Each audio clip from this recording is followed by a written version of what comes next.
Netchi, arrête. S'il te plaît, non. Ah. Le cri déchira l'air nocturne de Surulré, comme une lame à travers la soie. C'était le genre de cri qui fait aboyer les chiens, qui réveille les enfants en pleurs, qui fait que les voisins abandonnent leur assiette et se précipitent à leurs fenêtres. À l'intérieur du duplex jaune de la rue Botte-Thomas, l'enfer venait de se déchaîner.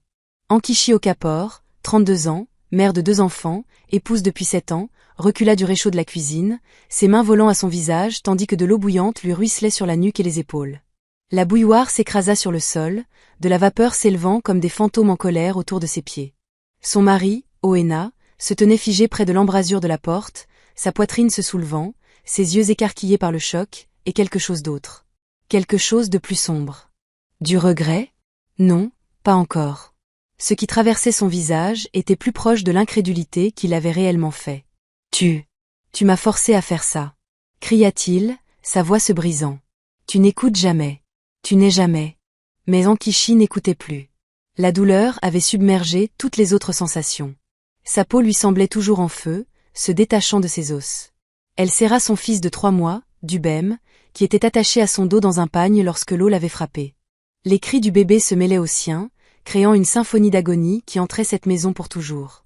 Mon bébé, mon bébé.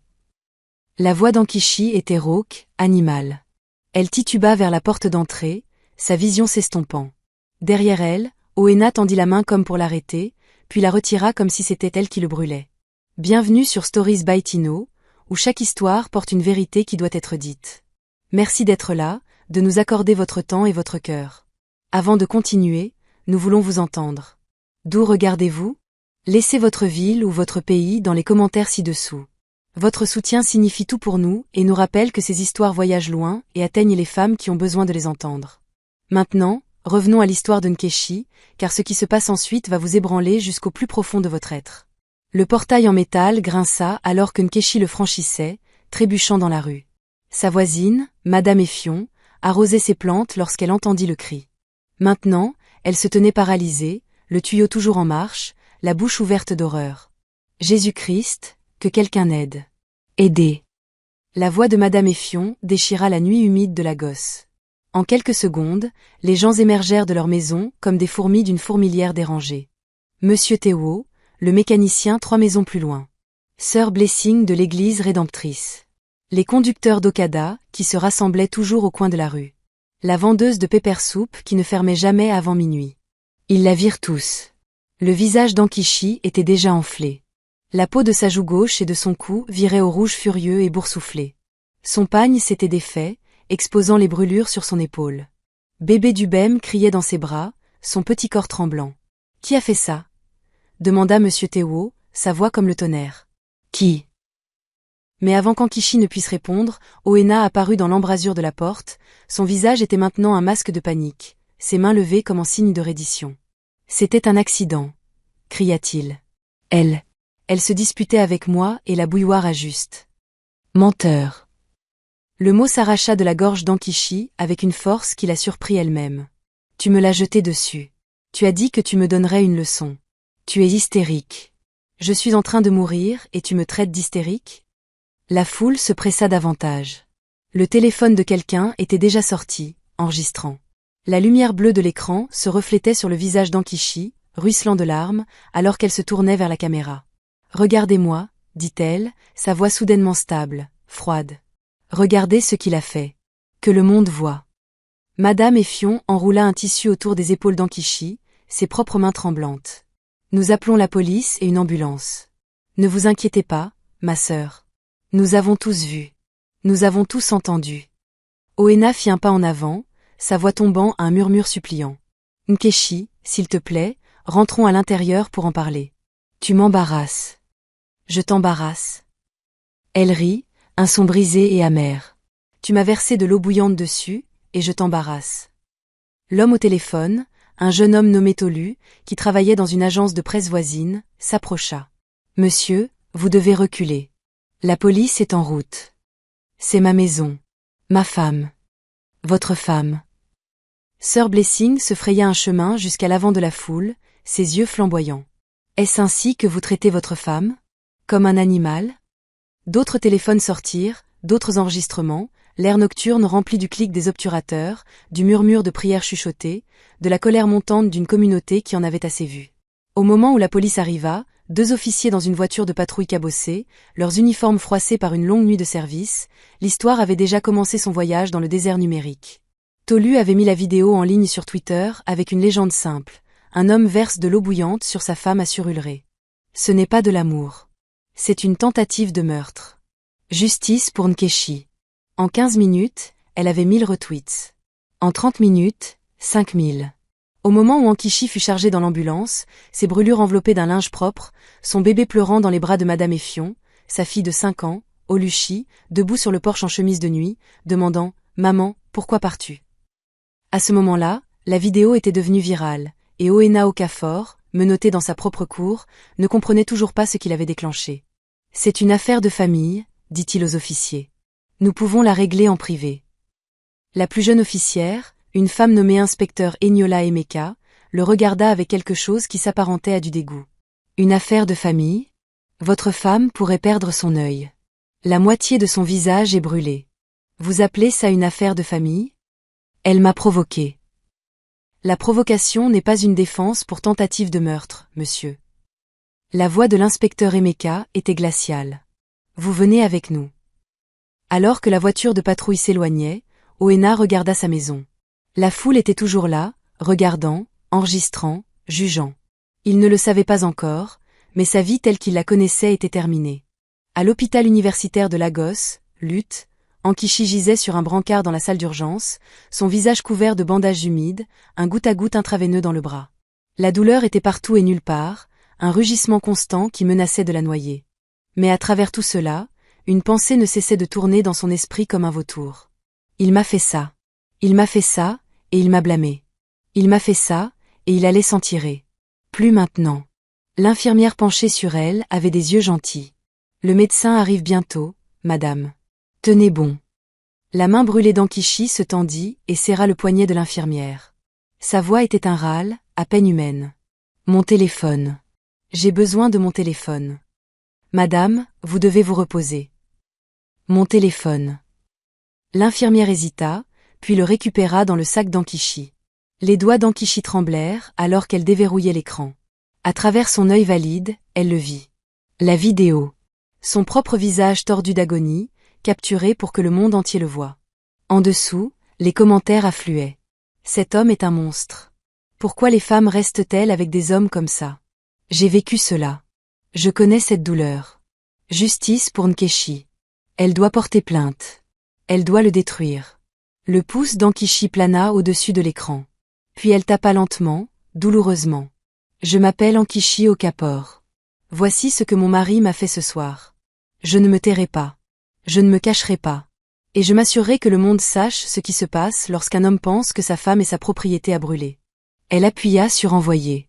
En quelques secondes, son message avait 100 likes. En quelques minutes, 1000. À l'aube, 50 000. Le monde regardait maintenant. Et Nkechi Okafor, marquée, tremblante, mais bien vivante, ne faisait que commencer. Que feriez-vous si cela arrivait à votre voisin? Si vous avez déjà été témoin de violences domestiques ou si vous y avez survécu, cliquez sur le bouton « J'aime » et faites-le nous savoir dans les commentaires. Et n'oubliez pas de vous abonner, car l'histoire d'Nkechi est loin d'être terminée. Que pensez-vous qu'il va se passer ensuite? Obtiendra-t-elle justice? Devra-t-il faire face aux conséquences? Laissez vos réflexions ci-dessous. La morphine n'était pas assez forte. Nkechi était allongé dans son lit d'hôpital, son côté gauche enveloppé de couches de gaz blanche qui sentaient l'antiseptique et autre chose. De la chair brûlée. Sa propre chair. L'odeur lui donnait envie de vomir. Mais même ce petit mouvement envoyait des éclairs de douleur à travers son visage et son épaule. À travers son œil valide, elle regardait le ventilateur de plafond tourner paresseusement au-dessus d'elle. Encore et encore, hypnotique, presque paisible. Si elle se concentrait sur le ventilateur, elle n'avait pas besoin de penser à la sensation de sa peau toujours en feu. À la façon dont son bébé avait crié pendant 2 heures d'affilée avant de finalement s'endormir à la pouponnière de l'hôpital. À la façon dont sa fille Oluchi demandait sans cesse à Madame Effion, quand maman rentrera-t-elle à la maison? Pourquoi a-t-elle l'air comme ça? La porte de sa chambre privée, payée par une organisation de défense des droits des femmes qui avait contacté l'hôpital dans les heures suivant la viralité de la vidéo, s'ouvrit doucement. Sa jeune sœur, Ngozi, se glissa à l'intérieur, portant un petit sac et une bouteille de boisson au malt. Ngozi avait 28 ans, banquière à Ikoyi, toujours tirée à 4 épingles avec sa perruque brésilienne et ses sacs à main de marque. Mais aujourd'hui, ses yeux étaient rouges et gonflés, son maquillage étalé. Elle avait l'air d'avoir vieilli de 10 ans en une nuit. « Nkechi » murmura-t-elle, posant le sac sur la chaise. « Comment te sens-tu » Quelle question stupide. Mais Nkechi savait que sa sœur était bien intentionnée. Comme si quelqu'un m'avait versé de l'eau bouillante sur le visage, dit Nkechi, sa voix éraillée. Même parler faisait mal. Les brûlures s'étendaient jusqu'au coin de sa bouche. Le visage de Ngozi se crispa. « Je suis tellement désolée. Je suis tellement désolée. J'aurais dû. Quand tu m'as dit qu'il empirait, j'aurais dû. Il n'y a rien que tu aurais pu faire. » La main valide de Nkechi se tendit, trouva celle de sa sœur. Il aurait trouvé un moyen. Des hommes comme Oena le font toujours. Des hommes comme Oena devraient être en prison pour toujours. La voix de Ngozi se durcit. Et il le sera. Je te le promets. Nous engageons le meilleur avocat. La coalition des femmes s'occupe de tout. Tu ne paieras pas un kobo. Nkechi tourna lentement, prudemment sa tête pour regarder sa sœur. As-tu vu la vidéo? Ngozi hésita. Oui. Tout. Oui. Alors tu sais ce qu'il a fait. Tu sais que ce n'était pas un accident. Tu sais qu'il est resté là, à me regarder brûler, avant que je ne coure dehors. Je sais. La voix de Ngozi se brisa. Le monde entier le sait maintenant. Nkechi, ta vidéo. Elle a plus de 2 millions de vues. Les gens réclament sa tête. L'inspecteur général de la police a fait une déclaration. Même la femme du gouverneur a tweeté à ce sujet. 2 millions de vues. Nkechi ferma son œil. 2 millions de personnes avaient regardé son pire moment. 2 millions de personnes avaient vu sa douleur, son humiliation, son mari essayant de la tuer. Bien. Qu'il voit tout ce qui se passe derrière des portes closes. Ce qui se passe quand les femmes se taisent. Ce qui se passe quand les familles disent « réglez ça en privé » et les églises disent « priez à ce sujet » et les amis disent « peut-être que tu l'as provoqué ?» Je veux faire une interview, dit soudain Nkechi. Les yeux de Ngozi s'écarquillèrent. Quoi? Tu as besoin de te reposer. Le médecin a dit. Je me fiche de ce que le médecin a dit. La voix d'Nkechi était plus forte maintenant, alimentée par quelque chose de plus profond que la douleur. Quelque chose qui ressemblait à de la rage mêlée de détermination. Combien de journalistes sont dehors? Au moins 20. Chaînes de télévision, journaux, blogueurs. Tout le monde veut te parler, mais la sécurité ne les laisse pas passer le hall. L'administrateur de l'hôpital s'inquiète d'eux.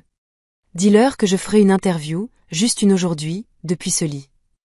Nkechi, s'il voulait me détruire, dit-elle à Ngozi, je vais m'assurer que mon histoire le détruise.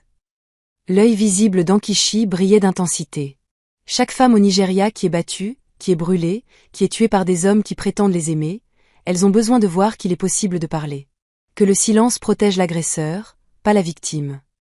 Ngozi regarda sa sœur comme si elle la voyait pour la première fois. Tu es sérieuse. Mortellement sérieuse. Tu sais ce que ça veut dire? Tu n'auras plus jamais d'intimité. Les gens te jugeront. Ils diront que tu l'as mérité. Ils diront que tu aurais dû te taire. Qu'ils le fassent. La main brûlée d'Nkechi, celle qui pouvait encore bouger, serra le drap de lit. Je me suis tue pendant 7 ans. 7 ans de ces crises, de ces gifles, de ces menaces. 7 ans à trouver des excuses, à couvrir des bleus, et à me dire que ça irait mieux. Ça n'a fait qu'empirer. Et hier soir, cela a failli me tuer. Elle marqua une pause, rassemblant ses forces. Alors oui, qu'ils jugent. Qu'ils parlent. Mais ils devront le faire en regardant mon visage, en voyant ce qu'il a fait, en sachant que j'ai survécu. Ngozi essuya ses yeux, puis hocha lentement la tête. D'accord, je vais leur dire. Mais nous choisirons qui obtient l'interview. Quelqu'un de respectueux. Quelqu'un qui ne t'exploitera pas. Non, dit fermement Nkechi. Quelqu'un de grand, quelqu'un que tout le monde regarde. Je veux un impact maximal. Sa sœur sortit son téléphone en faisant défiler. Il y a une femme de Channel TV dehors, Omalara Benson. Elle anime cette émission, Women's Voices. Très respectée, très professionnelle. Organise ça. 3 heures plus tard, Omalara Benson était assise à côté du lit d'hôpital d'Nkechi avec une petite équipe de tournage. La journaliste était dans la cinquantaine, élégante dans un blazer bleu marine, son visage était gentil, mais ses questions étaient incisives. Madame Okafor, merci d'avoir accepté de nous parler, commença Omalara. Je sais que c'est incroyablement difficile. Pouvez-vous nous raconter ce qui s'est passé la nuit dernière? Ankichi prit une inspiration. La morphine avait fait son effet, mais l'infirmière venait de lui en donner une autre dose. Elle se sentait flottante, déconnectée, mais son esprit était parfaitement clair. Mon mari et moi nous disputions, dit-elle soigneusement, à propos d'argent, à propos de ses nuits tardives, à propos de sa consommation d'alcool. Des choses normales dans un mariage, du moins c'est ce que je pensais. Je chauffais de l'eau pour son bain, parce que c'est ce que je fais toujours. C'est ce que fait une bonne épouse, n'est-ce pas? Elle laissa l'ironie planer dans l'air. Il est entré dans la cuisine, a commencé à crier.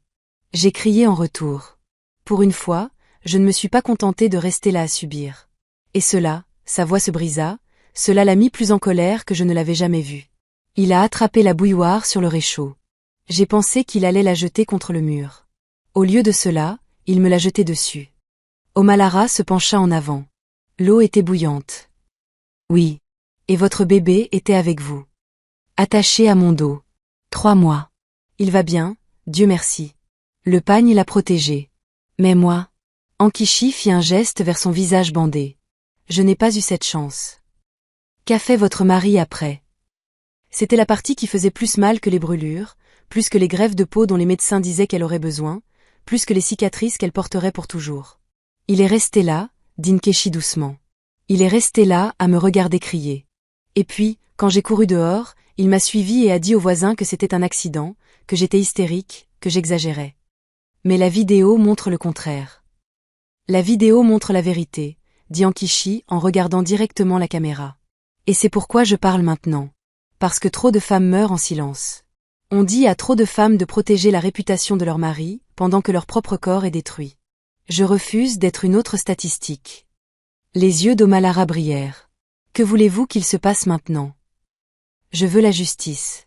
Je veux que mon mari soit poursuivi, dans toute la mesure de la loi. Je veux que chaque femme qui regarde ceci sache que vous n'avez pas à accepter la violence. Vous n'avez pas à rester. Vous n'avez pas à mourir pour prouver que vous l'aimiez. Certaines personnes diront que vous auriez dû partir plus tôt. Que vous auriez dû voir les signes. Le rire d'Ankichi était amer. Les gens disent toujours ça après. Mais quand vous êtes dedans, quand vous essayez de garder votre famille unie, quand vous espérez qu'il va changer, quand vous êtes terrifié par ce qu'il fera si vous partez, ce n'est pas si simple. Je suis restée parce que je croyais que le mariage était pour toujours. Je suis restée parce que je pensais que je pouvais le réparer. Je suis restée parce que partir semblait. Échec, marqua-t-elle une pause. Mais vous savez ce qu'est le véritable échec? Mourir. C'est ça l'échec. Et j'ai failli mourir. Alors j'ai arrêté de me taire. L'interview dura 30 minutes. À la fin, Nkechi était épuisée, les larmes se mêlant à la pommade sur ses bandages. Mais elle ressentait aussi quelque chose qu'elle n'avait pas ressenti depuis des années, la puissance. L'interview fut diffusée ce soir-là, à une heure de grande écoute. En une heure, elle avait été découpée et partagée sur toutes les plateformes de médias sociaux. Twitter explosa. Instagram fut inondé. Les groupes WhatsApp, de Lagos à Londres en passant par Los Angeles, bourdonnaient d'un seul nom, Ankichi Okafor. Des femmes partageaient leurs propres histoires dans les commentaires. Mon mari a fait la même chose avec de l'acide. J'ai perdu mon œil gauche. Merci d'avoir parlé, Nkechi. Je suis partie après la 3e raclée. Ma famille a dit que j'apportais la honte. Je préfère la honte à la mort. Cette femme est une guerrière. Hashtag justice pour Nkechi. Mais il y avait aussi d'autres commentaires, elle a dû le provoquer. Aucun homme n'attaque juste pour rien. Pourquoi détruit-elle son mari publiquement? C'est une affaire de famille. Elle aime l'attention, elle ment probablement sur une partie. Ngozi les lisait à voix haute à Nkechi tard cette nuit-là, sa voix tremblant de colère. Comment les gens peuvent-ils être si cruels? Comment peuvent-ils? Parce qu'ils ont peur, dit calmement Nkechi. Peur que ça leur arrive. Peur d'être mariés à des hommes comme Oena. Peur que s'ils admettent que je dis la vérité, ils devront admettre leur propre vérité. Elle regarda son téléphone, le flux de messages, de mails et de messages privés. Des organisations offrant leur aide, des avocats proposant leurs services, des femmes offrant des prières. Et puis, un message attira son attention, d'un expéditeur nommé Lagos Morning Show. Madame Okafor, nous serions honorés de vous recevoir dans notre émission demain matin. Nous avons 10 millions de téléspectateurs à travers le Nigeria. Votre histoire mérite la plus grande plateforme possible. Voulez-vous nous rejoindre? Nkechi montra le message à Ngozi. Qu'en penses-tu? Les yeux de sa sœur s'écarquillèrent. C'est la plus grande émission de débat du pays. Tout le monde la regarde. Les politiciens, les hommes d'affaires, les femmes au foyer, tout le monde. Alors je vais le faire. Nkechi, tu viens de faire une interview. Tu es épuisé. Ton visage. Mon visage est exactement la raison pour laquelle je dois le faire. Nkechi s'assit lentement, grimaçant. Chaque femme doit voir le prix du silence, et je ne me cacherai plus. Ni pour lui, ni pour personne. Ngozi regarda sa sœur, bandée, brûlée, à peine capable de bouger sans douleur, et vit quelque chose qu'elle n'avait jamais vu auparavant. Une femme qui avait traversé le feu et qui avait décidé de devenir la flamme.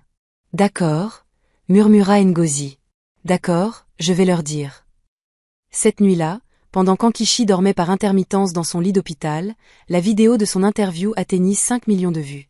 Le hashtag Justice pour Nkechi était numéro 1 au Nigeria. Une marche pour les droits des femmes fut organisée pour le week-end suivant. Une collecte de fonds pour ses frais médicaux a permis de récolter 2 millions de naira en 6 heures. Et dans une cellule de garde à vue au poste de police de Surulere, Owena Okafor était assis sur un mince matelas, la tête entre les mains, regardant son monde s'effondrer à travers les barreaux de sa cage. Son téléphone, confisqué mais vérifié périodiquement par les officiers, affichait message après message. Vous êtes viré. Avec effet immédiat. Département des RH. Votre adhésion à l'Église baptiste de la Victoire a été révoquée. Pasteur Johnson. Ne me contacte plus jamais. Tu es un monstre. Ta sœur Busy. Nous avons honte de t'appeler notre fils. Mère. Mais le message qui le brisa vint de son plus vieil ami, Tinde. J'ai regardé l'interview. J'ai vu ce que tu as fait. Je n'arrive pas à croire que je t'ai défendu. C'est fini entre nous. Owena fixa le plafond de sa cellule, son esprit s'emballant. Comment en était-on arrivé là? Comment un seul moment, un moment stupide et en colère, avait-il tout détruit? Il pensait qu'Nkechi resterait silencieuse. C'est ce que faisaient les épouses, n'est-ce pas? Elles protégeaient leur mari. Elles gardaient les affaires de famille privées. Elles ne couraient pas dans la rue en hurlant. Elles ne faisaient pas d'interview à la télévision nationale. Mais Nkechi ne restait pas silencieuse. Et le monde écoutait. Toute femme souffrante mérite d'être entendue. Si cette histoire vous touche, si vous connaissez quelqu'un qui a souffert en silence, cliquez sur le bouton j'aime. Et si vous croyez que les femmes doivent dire leur vérité quel qu'en soit le prix, laissez un commentaire ci-dessous.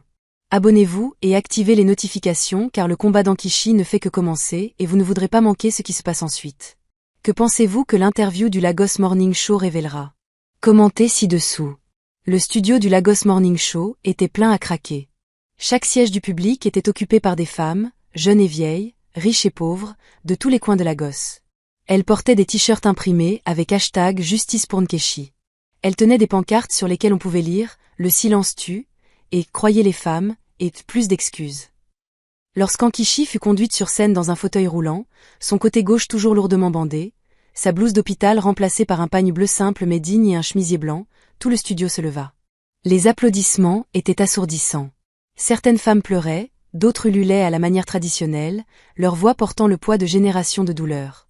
L'animatrice, Madame Tola Martins, attendit que le bruit se calme avant de parler. Elle était une légende des médias nigérians, 60 ans, au franc-parler, sans peur de personne. Elle avait interviewé des présidents et des criminels avec le même regard inébranlable. Madame Nkechi Okafor, dit Tola, sa voix à la fois douce et autoritaire. Merci d'être ici. Je sais que cela ne doit pas être facile. Nkechi se cala dans le fauteuil roulant, grimaçant légèrement. La caméra fit un zoom sur son visage bandé, puis recula pour montrer sa silhouette entière. Petite, vulnérable, mais rayonnant d'une force inouïe. Merci de me recevoir, madame, dit Nkechi. Sa voix était plus forte aujourd'hui, plus stable. Je suis ici parce que le silence a failli me tuer, et je ne me tairai plus. Le public explosa de nouveau. Tola attendit, puis se pencha en avant. Votre histoire a touché des millions de personnes. Des femmes à travers l'Afrique partagent leurs propres expériences grâce à votre courage. Mais je dois vous demander, avez-vous peur? Peur de ce qui va suivre? Peur de votre mari? Nkechi n'hésita pas, je suis terrifiée, mais j'ai plus peur de mourir. J'ai plus peur que ma fille grandisse en pensant qu'il est normal que les hommes fassent du mal aux femmes. J'ai plus peur d'enseigner à mon fils que les femmes sont des propriétés à contrôler. Elle fit une pause, se ressaisissant. La peur est ce qui m'a fait taire pendant 7 ans. La peur est ce qui a failli me tuer, alors non, je ne laisserai plus la peur gagner. Tola hocha lentement la tête. Parlons de ces 7 années. Quels étaient les signes? Quand la violence a-t-elle commencé? Le bon œil d'Ankichi se posa au loin, se souvenant. Cela a commencé petit. Une bousculade pendant une dispute, une gifle quand le dîner était en retard. Il s'excusait après, pleurait parfois, promettait que cela n'arriverait plus jamais. Et je le croyais parce que je l'aimais. Parce que je pensais que le mariage signifiait le pardon. Parce que ma mère m'a dit, chaque mariage a des problèmes. Il faut juste endurer. Le public était silencieux maintenant, suspendu à chacun de ses mots. Mais ça ne s'est pas arrêté. C'est devenu pire. Les gifles sont devenues des coups de poing. Les coups de poing sont devenus des étranglements. Il m'enfermait dans la chambre pendant des heures. Il prenait mon téléphone pour que je ne puisse pas appeler à l'aide. Il me disait que si je partais, il me tuerait et prendrait les enfants. Et je croyais cela aussi. Pourquoi n'êtes-vous pas allé à la police? Le rire d'Ankichi était creux. Madame, vous savez pourquoi? Parce que la police aurait dit, rentrez chez vous et réglez ça. Parce que ma propre famille aurait dit, ne nous apportez pas la honte. Parce que l'Église aurait dit, priez plus fort. Soumettez-vous davantage. Soyez une meilleure épouse. Tout le monde avait des conseils, sauf, partez avant qu'il ne vous tue. Le visage de Tola était sombre. Et il y a 2 nuits, il a failli le faire. Il y a 2 nuits, il a réussi une chose. Il m'a libérée. Parce que lorsque vous survivez à quelque chose destiné à vous détruire, vous réalisez que vous n'avez plus rien à perdre. Il voulait que je sois morte ou silencieuse. Au lieu de cela, je suis vivante et forte. Le studio explosa. Les femmes se levèrent à nouveau, applaudissant, pleurant, criant leur soutien. La caméra filma des visages striés de larmes, des visages hochant la tête en signe de reconnaissance, des visages voyant leurs propres histoires se refléter. Pendant qu'Ankichi parlait à 10 millions de téléspectateurs, le monde d'Oena Okafor poursuivait son effondrement spectaculaire. Son entreprise, une société de logistique de taille moyenne à Apapa, l'avait suspendu immédiatement après son arrestation. Mais la suspension devint un licenciement lorsque le conseil d'administration tint une réunion d'urgence. Le président, M. Adlak, avait été direct dans son email.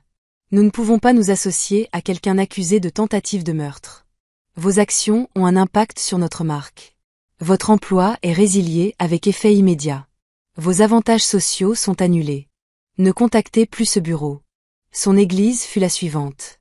L'église baptiste de la Victoire à Surulré, où il avait été diacre et coordinateur de l'Association des hommes, publia une déclaration qui devint virale presque aussi rapidement que la vidéo d'Ankichi. Nous sommes choqués et horrifiés par les allégations contre le frère Oena Okafor. La violence domestique est un péché et un crime. Nous l'avons retiré de toutes les positions de leadership et avons révoqué son adhésion en attendant l'issue de son procès. Nous soutenons Sir Nkechi et toutes les survivantes d'abus. Le pasteur Johnson, qui les avait conseillés pendant leur mariage, ajouta sa propre déclaration. Je leur ai conseillé de travailler sur leur mariage.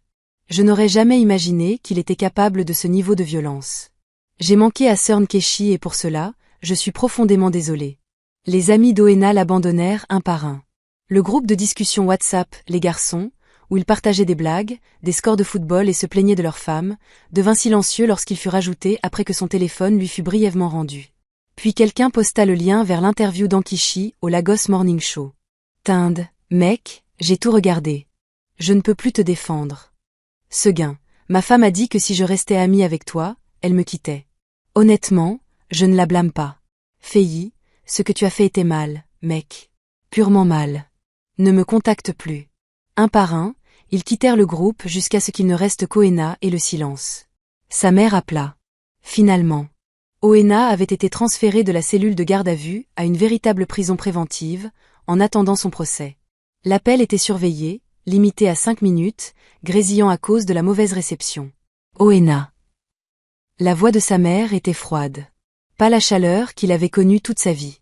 Pas la femme qu'il appelait autrefois « mon garçon spécial ». Mama, ne m'appelle pas comme ça. Tu n'es pas le fils que j'ai élevé. Les mots frappèrent plus fort que n'importe quel coup de poing. Mama, s'il te plaît, tu dois comprendre. Comprendre quoi? Que tu as versé de l'eau bouillante sur ta femme, que tu lui as brûlé le visage alors que ton bébé était sur son dos, que tu as essayé de tuer la mère de mes petits-enfants. Sa voix monta. Qui a-t-il à comprendre? Elle m'a provoqué. Elle a toujours. Elle t'a provoqué. Le cri de sa mère résonna à travers le téléphone. Ton père m'a battu pendant 20 ans, Oena. 20 ans. Et je suis restée parce que je pensais que c'était ce que faisaient les bonnes épouses. Je pensais que je vous protégeais, vous les enfants, de la honte, mais tout ce que j'ai fait, c'est apprendre que les femmes sont des sacs de frappe. Elle pleurait maintenant. Ton père me battait chaque semaine. Parfois tous les jours. Il me donnait des coups de pied, des coups de poing. Une fois, il m'a cassé des côtes. J'ai dit à tout le monde que j'étais tombée dans l'escalier. Et je t'ai regardé grandir. Et j'ai prié. J'ai prié si fort pour que tu ne sois pas comme lui. Mais tu es pire, parce que tu avais une femme bien qui t'aimait et tu l'as détruite quand même. Mama, je suis ton fils. Mon fils est mort la nuit où il a essayé de tuer sa femme. N'appelle plus ici. La ligne se coupa. Oena se tenait dans le couloir de la prison, le téléphone pendant à sa main. Les autres détenus le regardaient. L'un d'eux, un homme balafré attendant son procès pour vol à main armée, secoua la tête. Même les voleurs à main armée ne battent pas leurs femmes comme ça, frère, dit l'homme. Quel genre de démon es-tu? Pendant ce temps, l'interview d'Ankichi était rediffusée sur toutes les chaînes d'information. Des clips circulaient sur les médias sociaux. Son visage à moitié bandé, un œil brûlant de détermination, devint le symbole d'un mouvement. Des organisations de défense des droits des femmes à travers le Nigeria coordonnèrent une marche pour le samedi suivant. Le hashtag #Justice 4 Nkechi devint hashtag Justice pour chaque femme. Des histoires affluèrent de tous les États.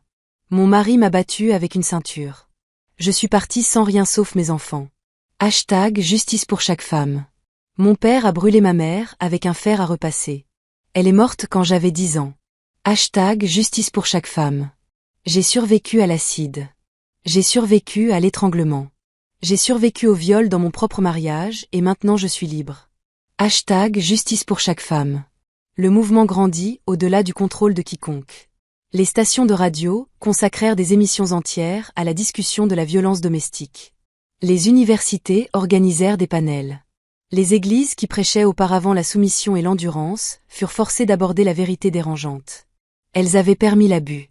Et au centre de tout cela se trouvait Ankichi. De retour dans sa chambre d'hôpital après l'enregistrement, épuisée mais vivante de détermination, elle fit défiler les messages sur son téléphone. Il y en avait des milliers, mais un attira son attention, provenant d'une adresse e-mail qu'elle ne reconnaissait pas. Madame Okafor, je m'appelle avocate Fink Williams. Je suis avocate principale et avocate des droits des femmes. J'ai regardé vos interviews. J'ai vu votre courage. J'aimerais vous représenter pro bono dans la poursuite de votre mari. Il fera face à la justice. Je vous le promets. Veuillez m'appeler dès que possible. Ankichi montra l'email à Ngozi, qui était de retour, vivant pratiquement à l'hôpital maintenant. Fink Williams. Les yeux de Ngozi s'écarquillèrent. C'est la meilleure du pays. Elle vient de gagner cette affaire contre le sénateur qui a agressé son assistante. Elle est pratiquement imbattable. Alors appelle-la, dit doucement Nkechi. Dis-lui que j'accepte. Mais alors que l'étoile d'Ankichi montait, elle découvrit quelque chose qui la bouleversa profondément. Ngozi l'aidait à emballer quelques affaires à la maison. Oena était en prison, donc c'était sûr d'y retourner. Quand elles trouvèrent son iPad dans un tiroir, le câble de chargement toujours branché. On le prend? Demanda Ngozi. Ouvre-le d'abord. J'ai besoin de savoir à quoi j'ai affaire. L'iPad n'était pas protégé par un mot de passe. L'arrogance d'Oena avait toujours été sa faiblesse. Ngozi fit défiler les applications, les photos, les messages, les emails, puis elle trouva le dossier. Il était profondément enfoui dans l'application fichier, intitulé Documents de travail de manière inoffensive. Mais à l'intérieur se trouvaient des vidéos, des douzaines d'entre elles. Toutes d'Ankichi.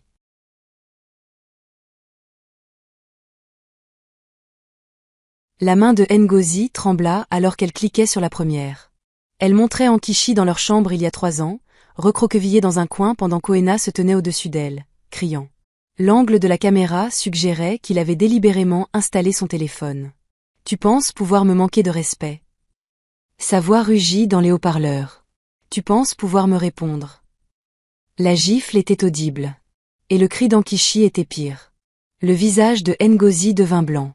Nkechi, il l'a enregistré. Il s'est enregistré en train de t'abuser. Laisse-moi voir. Nkechi prit l'iPad, les mains tremblantes.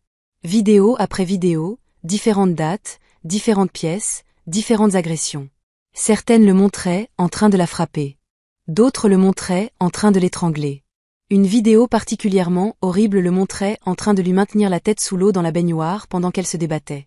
Et dans une vidéo, la plus accablante, il parlait directement à la caméra.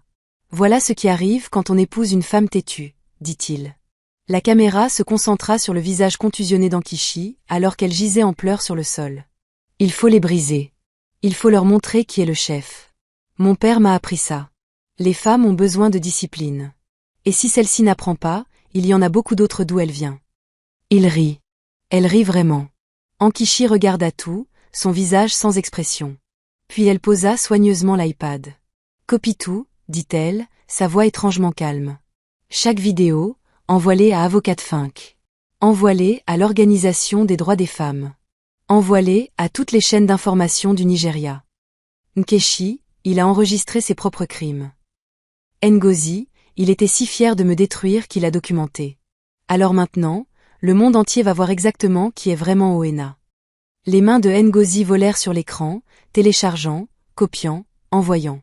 En 1 heure, les vidéos étaient entre les mains de l'équipe juridique d'Nkechi et de plusieurs grands médias.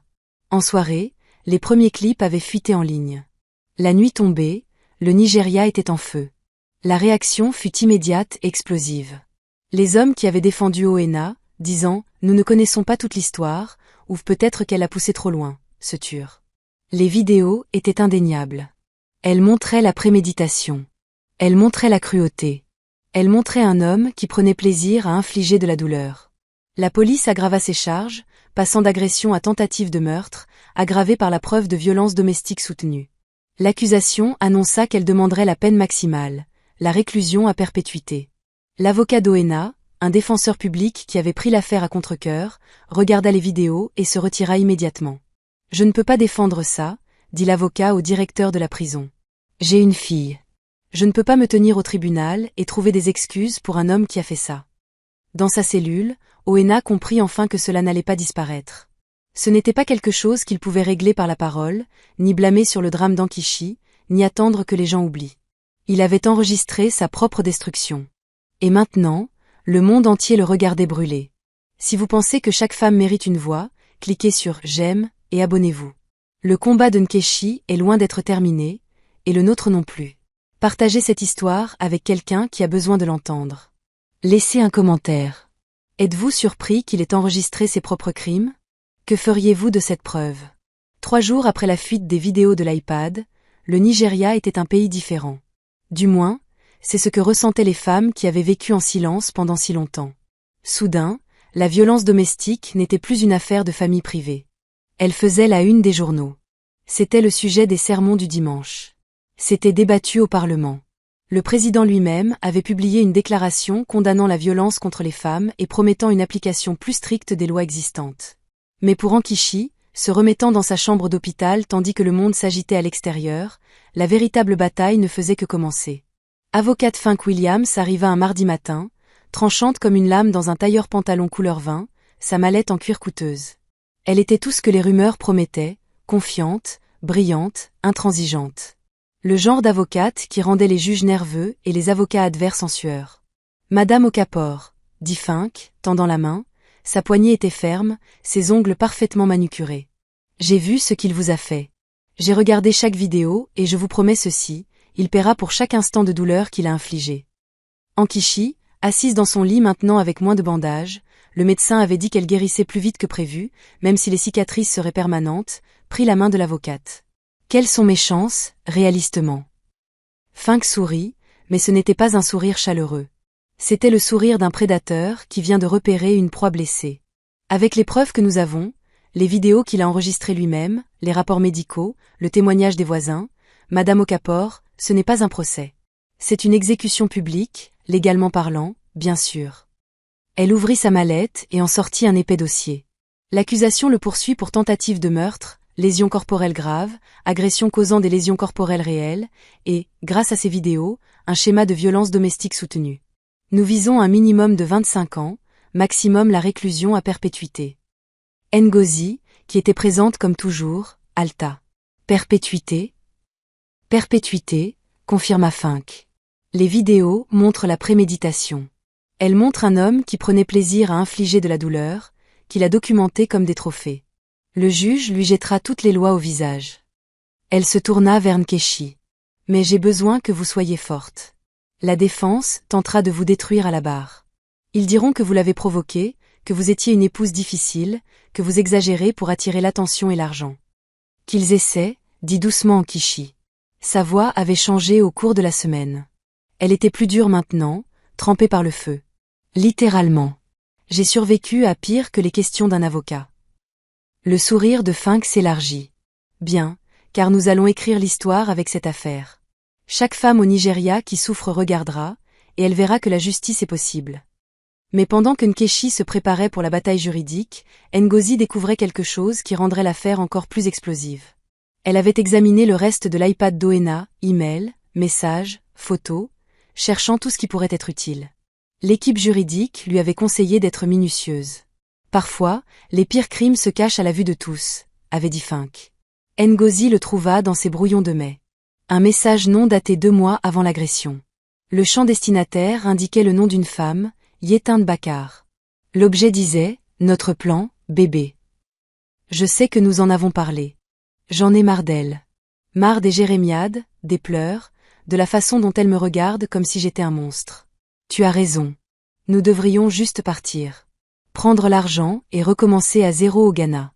Comme tu l'as dit, j'ai déjà transféré la plupart des comptes de l'entreprise à mon seul nom. Elle ne le sait pas. Dès que je serai prêt, je demanderai le divorce, je prendrai les enfants, et nous serons partis. Elle n'aura rien. Et honnêtement, après tout ce qu'elle m'a fait endurer, elle ne mérite rien. Ngozi le lut 3 fois, les mains tremblantes. Puis elle appela Fink immédiatement. Vous devez voir ça, dit-elle. Il prévoyait de partir avec une autre femme, et il cachait de l'argent. Fink arriva dans l'heure. Elle lut le brouillon de mail, son visage illisible. Puis elle regarda Nkechi, à qui on avait apporté l'iPad pour qu'elle voie par elle-même.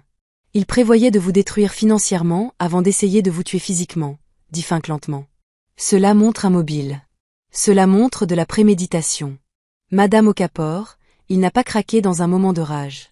Il planifiait votre destruction depuis des mois. Nkechi fixa les mots sur l'écran. Elle ne mérite rien. 7 ans de mariage, 2 enfants, des milliers de repas cuisinés, des milliers de nuits passées éveillées à se demander ce qu'elle avait fait de mal. Et depuis tout ce temps, il planifiait de l'effacer de sa propre vie. Qui est Yetinde Bakar? Demanda Nkechi, sa voix étrangement calme. Ngozi ouvrit Facebook sur son téléphone. J'ai déjà cherché. Elle travaille dans son entreprise. Travaillait, je suppose, puisque l'entreprise l'a virée. Elle est au département des RH. 26 ans, célibataire. Elle montra à Nkechi la photo de profil, une jolie femme avec de longues tresses, souriant à la caméra. Elle savait, dit Nkechi. Elle savait qu'il était marié. Elle savait qu'il avait des enfants, et elle l'a aidé à planifier ma destruction. Fink ferma l'iPad avec précaution. Cela change tout. Nous ne le poursuivons pas seulement pour tentative de meurtre. Nous exposons une conspiration visant à commettre une fraude financière et peut-être un enlèvement, ou prendre les enfants sans votre consentement. Nous devons trouver cette femme. Nous devons savoir ce qu'elle sait. Je vais la trouver, dit Ngozi, sa voix dure. Et quand je le ferai, elle regrettera de n'avoir jamais rencontré le mari de ma sœur. Trouver Yetinde Bakar ne fut pas difficile. Elle vivait toujours à Lagos, dans un petit appartement à Yaba. Ce qui fut difficile, c'est de la faire parler. Ngozi y alla en premier, accompagné de l'enquêteur privé de Fink, un ancien détective de police nommé Monsieur Easy, spécialisé dans la collecte de preuves pour des affaires très médiatisées. Ils frappèrent à la porte de Yetinde un jeudi soir humide. Yetinde ouvrit, vêtue d'un t-shirt et d'un short, le visage sans maquillage, ses tresses tirées en arrière. Quand elle les vit, la reconnaissance traversa son visage, immédiatement suivie par la peur. « Je ne veux pas d'ennui, » dit-elle immédiatement, essayant de fermer la porte. Le pied de Monsieur Easy la bloqua. « Alors vous n'auriez pas dû planifier de vous enfuir avec un homme marié et son argent volé. Nous voulons juste parler. » « Je n'ai rien fait d'illégal. » La conspiration en vue de commettre une fraude est illégale, dit froidement Ngozi. Aider quelqu'un à cacher des biens matrimoniaux est illégal. Et moralement, ce que vous avez fait est dégoûtant. Le visage de Yetinde se crispa. Vous ne comprenez pas? Alors faites-nous comprendre, pressa Monsieur Easy. Parce qu'en ce moment, vous ressemblez à une complice de tentative de meurtre. Cela attira son attention. Les yeux de Yetinde s'écarquillèrent. Meurtre? Je n'ai jamais voulu que quelqu'un soit blessé. J'ai juste... Elle s'arrêta, réalisant qu'elle en avait trop dit. Juste quoi? Insista Monsieur Easy. Yetinde regarda entre eux, puis sembla se dégonfler. Entrez. Mais je ne ferai aucune déclaration officielle à moins d'obtenir l'immunité. On verra ça, marmonna Ngozi. Mais ils la suivirent à l'intérieur. L'appartement de Yetinde était petit mais soigné, rempli des achats ambitieux d'une jeune femme essayant de paraître plus prospère qu'elle ne l'était. Des contrefaçons de créateurs, des affiches de motivation, un tableau de visualisation avec des photos de voitures de luxe et de vacances à l'étranger. Elle s'assit sur son canapé usé et enfouit son visage dans ses mains. Je ne savais pas qu'il allait la blesser. Je jure que je ne savais pas. Commencez par le début, dit Monsieur Easy, son téléphone enregistrant chaque mot. Comment cela a-t-il commencé? Yetinde prit une inspiration tremblante. Il a commencé à flirter avec moi au travail il y a environ 1 an. Je savais qu'il était marié. Tout le monde le savait, mais il disait que sa femme était horrible, qu'elle était froide, amère, qu'elle lui rendait la vie impossible. Il disait qu'il ne restait que pour les enfants. Classique, marmonna Ngozi. Il a dit qu'une fois que les enfants seraient un peu plus grands, il la quitterait, que nous pourrions être ensemble correctement.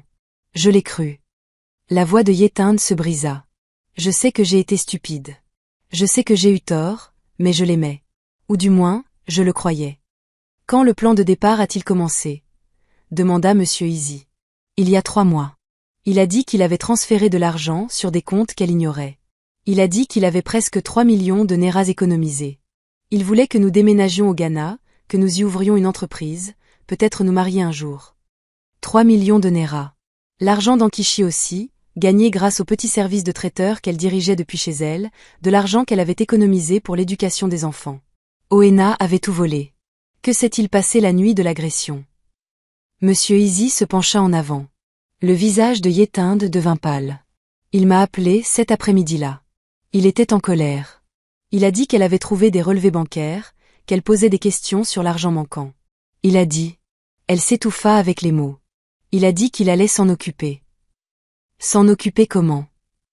Je ne sais pas. Je pensais qu'il voulait dire qu'il allait mentir, inventer une excuse. Je ne pensais pas. Des larmes coulaient sur son visage. Puis j'ai vu la vidéo en ligne, son visage, les brûlures, et j'ai réalisé ce que s'en occuper signifiait. Il a essayé de la tuer pour qu'elle ne puisse pas le dénoncer. La pièce était silencieuse, à l'exception des pleurs de Yetinde. Pourquoi n'êtes-vous pas allé à la police? Demanda Ngozi, sa voix tranchante comme du verre. Parce que j'avais peur. Parce que je suis aussi sur ses emails. Parce que si les gens découvraient que je l'avais aidé à cacher de l'argent, je pourrais aller en prison. Vous devriez aller en prison, dit Ngozi catégoriquement. Vous l'avez aidé à planifier la destruction de la vie de ma sœur. Je sais, murmura Yetinde. Je sais, et je suis désolé. Je suis tellement désolé. Monsieur Easy regarda Ngozi, une question silencieuse. Ngozi hocha la tête une fois. Voici ce qui va se passer, dit Monsieur Easy. Vous allez témoigner. Vous allez tout dire à la cour. L'affaire, l'argent, le plan de départ, l'appel téléphonique, tout. En échange, nous recommanderons au procureur de vous accorder l'immunité contre les charges financières, mais seulement si vous coopérez pleinement. Yetinde hocha frénétiquement la tête. Oui. Oui, je témoignerai. Je leur dirai tout. Mais s'il vous plaît, ne laissez pas mon nom être divulgué publiquement. Les gens vont me détruire. Vous auriez dû y penser avant de coucher avec un homme marié, dit Ngozi en se levant. Le visage de ma sœur est détruit. Sa vie a failli être prise. Et vous vous inquiétez pour votre réputation? Elle se dirigea vers la porte, puis se retourna. Vous allez faire ce qui est juste maintenant. Non pas parce que vous le voulez, mais parce que vous n'avez pas le choix. Et peut-être, juste peut-être, que cela comptera pour quelque chose lorsque vous vous regarderez dans le miroir. Cette nuit-là, de retour à l'hôpital, Ngozi raconta tout à Nkechi. Nkechi écouta en silence, son visage impassible. Quand Ngozi eut fini, Elle resta silencieuse un long moment. Il a essayé de tout prendre, dit finalement Nkechi. Mon argent, mes enfants, ma vie. Et quand j'ai commencé à poser des questions, il a décidé que le meurtre était plus facile que le divorce. La maîtresse va témoigner, dit Ngozi. Avec son témoignage et les emails, nous pouvons prouver la préméditation. Il est fini. Bien, la voix de Nkechi était froide. Je veux qu'il perde tout. De la même manière qu'il a essayé de me faire tout perdre. Je veux qu'il ressente ce que c'est d'être effacé. Fink, qui était arrivé pendant la conversation, hocha la tête d'un air approbateur. C'est exactement ce qui va se passer. Le procès commence dans 3 semaines. Et avec cette nouvelle preuve, Madame Okafor, vous n'allez pas seulement gagner, vous allez l'enterrer. La nouvelle de la maîtresse d'Oena et de la fraude financière éclata 2 jours plus tard. Les médias, déjà obsédés par l'affaire, passèrent à la vitesse supérieure. Les gros titres hurlaient, le brûleur d'épouses avait une maîtresse et cachait des millions.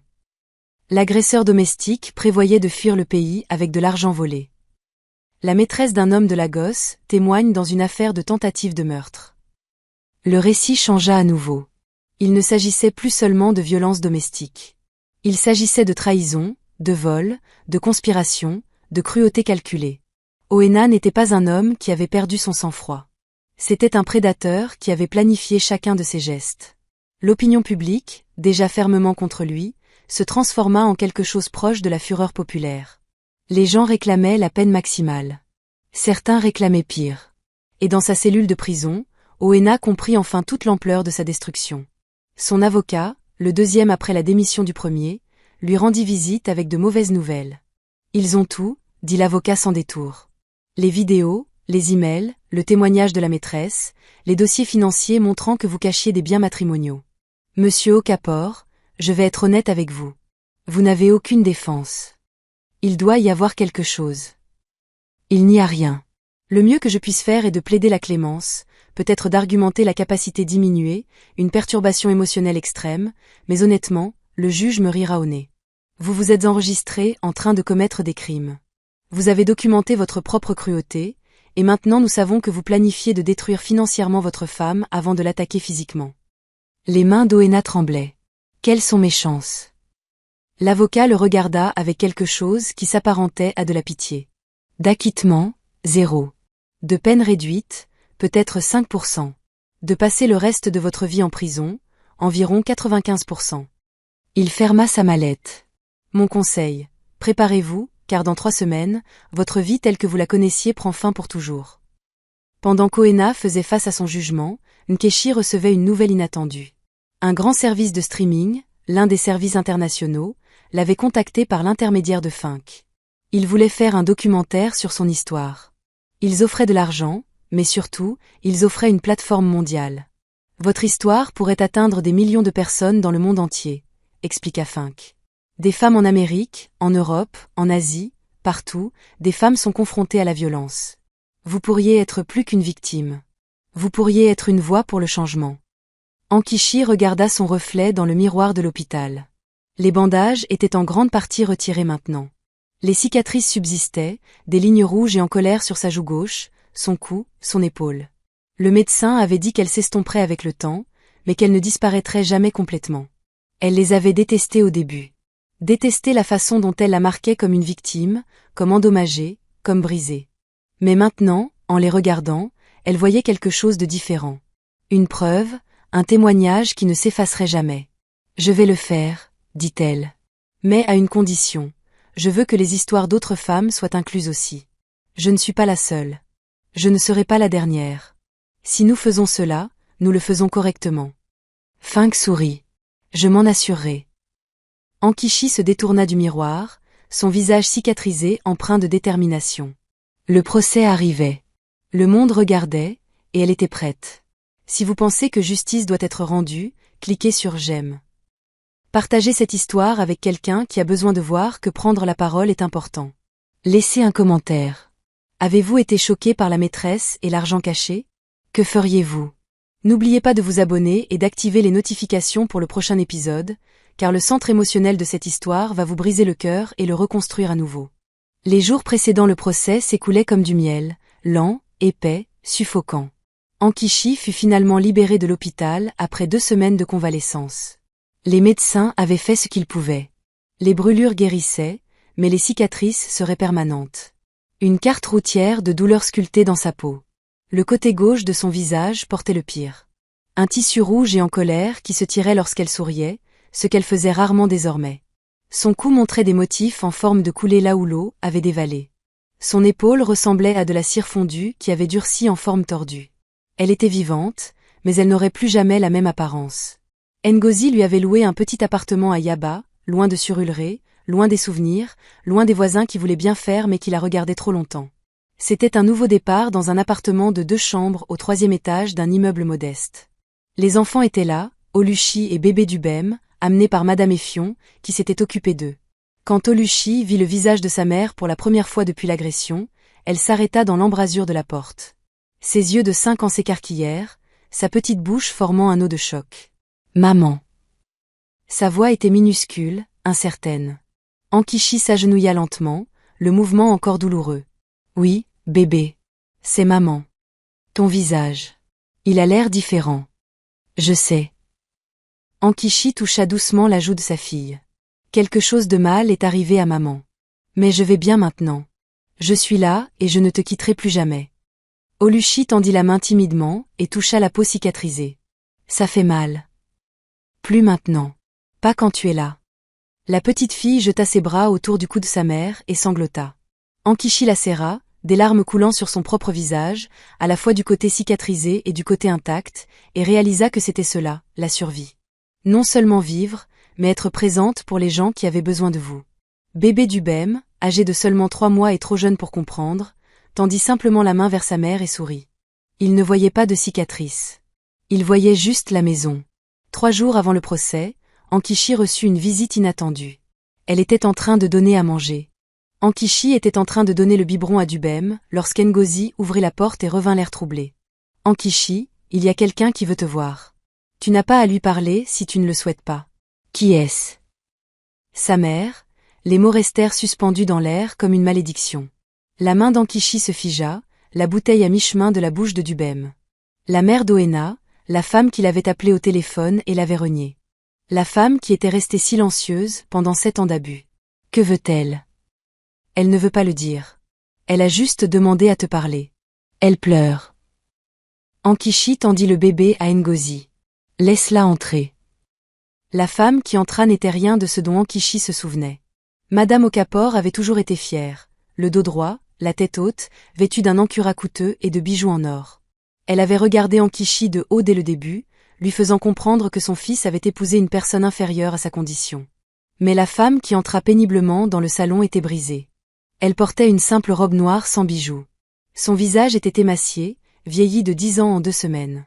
Ses yeux étaient rouges et gonflés d'avoir pleuré. Elle se tenait au milieu de la pièce, ne s'asseyant pas, ne s'approchant pas, se tenant juste là comme une suppliante devant un juge. « Ankichi » murmura-t-elle, sa voix se brisant sur le nom.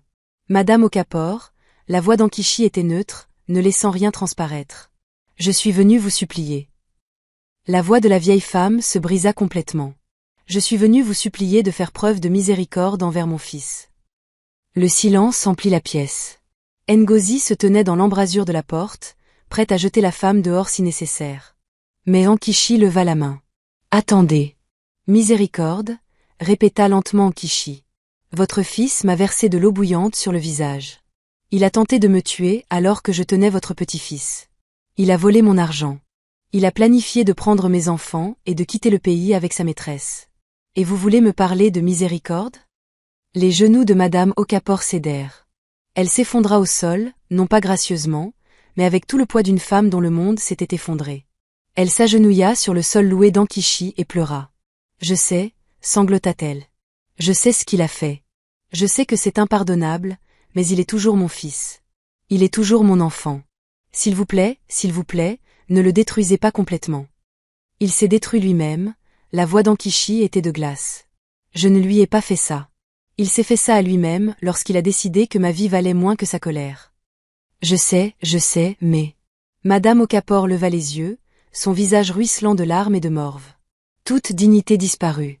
Le procès a lieu dans 3 jours. Il parle de réclusion à perpétuité. Perpétuité, Ankishi, il va mourir là-dedans. Ne pouvez-vous pas leur demander de réduire les charges, de faire preuve de miséricorde pour l'amour des enfants? Ils grandiront en sachant que leur père est mort en prison. Ils grandiront en sachant que leur père a tenté d'assassiner leur mère. La voix d'Ankishi monta. Ils grandiront en sachant qu'il accordait plus de valeur à l'argent et à une maîtresse qu'à sa famille. Ils grandiront sans le traumatisme de regarder leur père me tuer lentement pendant des années. Alors oui, Madame Okafor, ils seront mieux ainsi. La vieille femme se balança d'avant en arrière, gémissant comme une pleureuse à un enterrement. S'il vous plaît, je vous en supplie. De mère à mère, s'il vous plaît. Où était cette supplique lorsque je suis venue vous voir il y a 3 ans? La voix d'Ankishi se brisa maintenant, l'émotion perçant. Quand je vous ai montré les bleus, quand je vous ai dit qu'il empirait, vous souvenez-vous de ce que vous m'avez dit? Madame Okafor se figea. Vous avez dit, une bonne épouse sait gérer son mari. Peut-être que si vous étiez moins têtu, il n'aurait pas besoin de vous corriger. La voix d'Ankishi tremblait de rage et de douleur. Vous m'avez dit de rentrer à la maison et d'être une meilleure épouse. Vous m'avez dit que j'apportais la honte à votre famille en me plaignant. Vous avez choisi votre fils plutôt que la mère de vos petits-enfants, alors ne venez pas ici maintenant parler de miséricorde. J'avais tort, murmura Madame Okafor. J'avais tellement tort. Je le vois maintenant. Maintenant que le monde entier sait, maintenant que votre église l'a renié, maintenant que vous ne pouvez plus marcher dans la rue sans que les gens vous regardent, c'est à ce moment-là que vous le voyez? Ankishi se leva, dominant la femme agenouillée. Vous ne l'avez pas vu quand il m'a cassé les côtes. Vous ne l'avez pas vu quand il m'a donné un œil au beurre noir et que j'ai porté des lunettes de soleil à votre fête d'anniversaire. Vous ne l'avez pas vu quand il m'a étranglé jusqu'à ce que je m'évanouisse. Vous ne le voyez que maintenant qu'il y a des conséquences pour lui. Tout le corps de Madame Okafor trembla. Je sais. Que Dieu me pardonne. Je sais. J'étais aveugle. J'étais cruelle. Elle s'effondra complètement, ses mots se dissolvant en sanglots incohérents. Ankishi la regarda longuement. Une partie d'elle, la partie qui était encore gentille, encore capable d'empathie malgré tout, voulait se pencher et réconforter cette femme brisée. Mais une partie plus forte, celle qui avait été forgée dans le feu, resta impassible. Laissez-moi vous dire quelque chose, Madame Okafor, dit Nkechi doucement. Votre fils s'est enregistré en train de me battre. Il a gardé ses vidéos comme des trophées. Il prenait plaisir à ma douleur. Il riait pendant que je pleurais. Et vous voulez savoir le pire? La vieille femme leva les yeux, le mascara coulant sur son visage. Il l'a appris en vous regardant son père vous battre. Vous me l'avez dit au téléphone. Vous êtes resté pendant 20 ans pendant que votre mari vous battait. Et votre fils a grandi en pensant que c'est ce que les hommes font aux femmes. Que c'est à cela que ressemble l'amour. Vous avez créé ce monstre en restant silencieuse, en endurant, en lui apprenant que les femmes sont censées souffrir. Le visage de Madame Okafor se froissa en reconnaissant cette terrible vérité. Alors non, dit Ankishi, sa voix aussi définitive que le maillet d'un juge. Je ne ferai pas preuve de miséricorde. Je ne demanderai pas au procureur de réduire les charges. Je me tiendrai dans cette salle d'audience et je dirai la vérité sur tout ce que votre fils m'a fait. Et quand ils le condamneront à la réclusion à perpétuité, je sortirai de cette salle d'audience et je respirerai enfin librement. Elle se dirigea vers la porte, l'ouvrant. Vous devriez partir maintenant. Madame Okafor se releva lentement, s'aidant de l'accoudoir du canapé. Elle regarda Nkechi une dernière fois, et quelque chose changea sur son visage.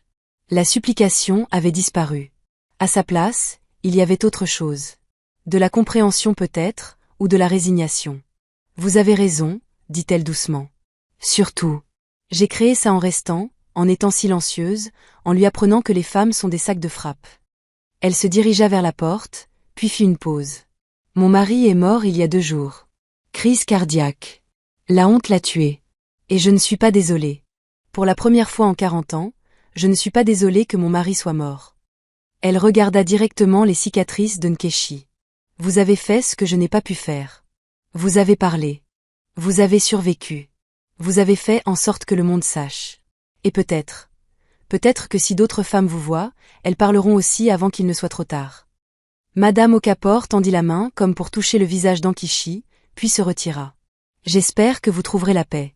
J'espère que mes petits-enfants grandiront forts. Et j'espère, sa voix se brisa, j'espère que lorsque mon fils sera assis dans cette cellule de prison pour le reste de sa vie, il comprendra enfin ce qu'il a détruit. Elle sortit, le dos courbé, n'étant plus la femme fière qui avait regardé Ankishi de haut. Juste une mère qui avait élevé un monstre et qui faisait enfin face à la vérité. Colombe, la voix de la libération. Lorsque la porte se ferma, les genoux de Nkechi cédèrent. Elle s'effondra au sol et pleura. Non pas pour Madame Okafor, ni pour Oena, mais pour toutes les femmes qui sont restées silencieuses. Pour toutes les mères qui ont appris à leurs fils que la violence était acceptable. Pour toutes les filles qui ont appris à endurer. Ngozi se précipita à ses côtés, la serrant dans ses bras, la berçant. Tu as fait ce qu'il fallait. Tu ne lui dois rien. Je sais, sanglota Nkechi. Mais mon Dieu, Ngozi, je suis si fatiguée. Je suis si fatiguée d'être forte. Je suis si fatiguée de me battre. Je veux juste que ce soit fini. Ça le sera, murmura férocement Ngozi. 3 jours de plus. 3 jours de plus et il sera enfermé pour toujours et tu pourras commencer à guérir. Vraiment guérir. Cette nuit-là, Nkechi ne put dormir. La rencontre avec Madame Okafor avait ravivé des souvenirs qu'elle essayait d'enterrer. Elle était allongée dans son lit, fixant le plafond, se souvenant de la première fois qu'Oena l'avait frappée. Ils étaient mariés depuis 6 mois. Elle avait brûlé son riz. Une si petite chose. Il l'avait giflé si fort que son oreille avait sonné pendant 2 jours. Puis il avait pleuré et s'était excusé et lui avait apporté des fleurs. Elle lui avait pardonné. La 2e fois, elle avait demandé où il était jusqu'à 3 heures du matin. Il l'avait poussé contre un mur. Elle lui avait pardonné. La 3e fois, elle avait posé des questions sur le parfum sur sa chemise. Il lui avait saisi la gorge. Elle lui avait pardonné. Chaque fois, la violence s'intensifiait. Chaque fois, les excuses se raccourcissaient. Chaque fois, elle se disait que ce serait la dernière fois. Jusqu'à ce que ça ne le soit pas. Jusqu'à ce qu'ils se tiennent dans leur cuisine, tenant une bouilloire d'eau bouillante, et que sa vie soit sur le point de se terminer. Elle toucha ses cicatrices dans l'obscurité. Elle faisait partie d'elle maintenant. Preuve de sa survie. Preuve qu'elle avait traversé le feu et émergé de l'autre côté. Demain, Fink viendrait pour la préparation finale du procès. Elle passerait en revue son témoignage, la préparerait pour le contre-interrogatoire, s'assurerait qu'elle était prête à affronter Oena au tribunal pour la première fois depuis cette nuit-là. La pensée la terrifiait, mais pas autant que l'aurait fait le silence. Elle repensa aux mots de Madame Okafor, « Vous avez fait ce que je n'ai pas pu faire ». Combien de femmes étaient prises dans le même cycle? Combien enduraient en ce moment même, pensant qu'elles n'avaient pas le choix? Combien mouraient en silence? Nkechi prit une décision. Elle se leva, se dirigea vers son ordinateur portable et commença à taper. Pas une déclaration juridique, pas un témoignage préparé, juste son histoire. Toute son histoire. Chaque détail qu'elle avait eu trop honte de partager. Chaque passage à tabac, chaque menace, chaque moment où elle avait pensé partir mais ne l'avait pas fait. Elle tapa pendant 3 heures d'affilée, ses doigts volant sur le clavier, les larmes coulant sur son visage. Quand elle eut fini, elle avait un document de 4000 mots intitulé « Pourquoi je suis restée et pourquoi je suis finalement partie ». Elle l'envoya à Fink avec une note « Je veux que cela soit publié avant le procès. Je veux que chaque femme qui envisage de rester lise ceci. Je veux qu'elle sache que l'on peut partir, on peut survivre, on peut parler. » La réponse de Fink arriva, en quelques minutes malgré l'heure tardive. « Êtes-vous sûr? Cela vous exposera à plus d'examens, plus de jugements. » Nkechi répondit « Je suis sûr. Le silence protège l'agresseur. J'ai fini d'être silencieuse. » Le lendemain matin, Pourquoi je suis restée et pourquoi je suis finalement partie, fut publié sur le site web de l'Organisation des droits des femmes. À midi, il avait été partagé 10 000 fois. En soirée, 50 000. Des femmes à travers le Nigeria le lisaient et se voyaient leur mère, voyaient leur sœur, voyaient leur fille. Et dans des centaines de foyers à travers le pays, des femmes commençaient à faire leurs valises, commençaient à téléphoner, commençaient à planifier leurs évasions. L'histoire d'Nkechi n'était plus seulement une question de justice. C'était une question de libération. Le haute cour de Lagos était une forteresse de justice, une architecture coloniale imposante peinte en crème délavée avec de hautes fenêtres laissant entrer des rayons de soleil implacables. Le matin du procès, le bâtiment était entouré d'une mer d'humanité. Des femmes arrivaient en bus de tous les coins de Lagos. Elles portaient des t-shirts assortis, #justice pour Nkechi, #justice pour chaque femme, le silence tue. Elles brandissaient des banderoles avec des slogans qui seraient photographiés et partagés dans le monde entier. Ces cicatrices sont nos cicatrices. Prison pour les brûleurs d'épouses. Croyez les survivantes. Des camions de presse bordaient la rue. Des journalistes de CNN, de la BBC, d'Al Jazeera se bousculaient aux côtés des chaînes locales. Ce n'était plus seulement une histoire nigériane. Le monde regardait. À l'intérieur de la salle d'audience, chaque siège était rempli. La juge Obiageli Nagy, une femme austère d'une 60aine d'années connue pour son approche sans fioriture des affaires de violence domestique, était assise sur l'estrade, son visage impassible derrière des lunettes de lecture. La table de l'accusation était dirigée par l'avocate Fink Williams dans un tailleur noir élégant, son équipe disposée autour d'elle comme des soldats avant la bataille. Derrière elle se trouvait Nkechi, flanquée de Ngozi et de représentantes de 3 organisations différentes de défense des droits des femmes. Et de l'autre côté de l'allée, l'air petit et diminué, dans une combinaison de prison orange, était assis Oena Okafor. C'était la première fois qu'Nkechi le voyait depuis cette nuit. La première fois qu'elle regardait dans les yeux de l'homme qui avait tenté de la tuer. Il avait l'air terrible. La prison avait dépouillé son arrogance. Sa coupe décolorée avait repoussé de manière inégale. Sa barbe était inégale. Ses yeux, autrefois si dominateurs, papillonnaient autour de la pièce comme ceux d'un animal piégé. Lorsque son regard se posa finalement sur Nkechi, il tressaillit à la vue de ses cicatrices. « Bien, pensa-t-elle froidement. Regarde ce que tu as fait. Regarde-le et souviens-toi. » Le maillet de la juge Nagy claqua comme le tonnerre. La cour de l'État de Lagos contre Oena Chukwu Okafor. L'accusé est inculpé de tentative de meurtre, de lésions corporelles graves, d'agression causant des lésions corporelles réelles et de complot en vue de commettre une fraude. Comment l'accusé plaide-t-il? L'avocat de la défense d'Oena, un homme d'apparence fatigué nommé Baro Konkwo, qui n'avait accepté l'affaire qu'à contre-cœur, se leva. Non coupable, votre honneur. Un halètement collectif parcourut la salle d'audience. Non coupable. Malgré toutes les preuves, les vidéos, les rapports médicaux, les témoins oculaires. Les lèvres de Fink s'étirèrent en un sourire froid. Cela allait être plus facile qu'elle ne le pensait. L'accusation appelle son premier témoin, annonça Fink. Madame Nkechi Okafor. La salle d'audience se tut tandis qu'Nkechi se levait. Tous les yeux la suivaient alors qu'elle marchait vers la barre des témoins.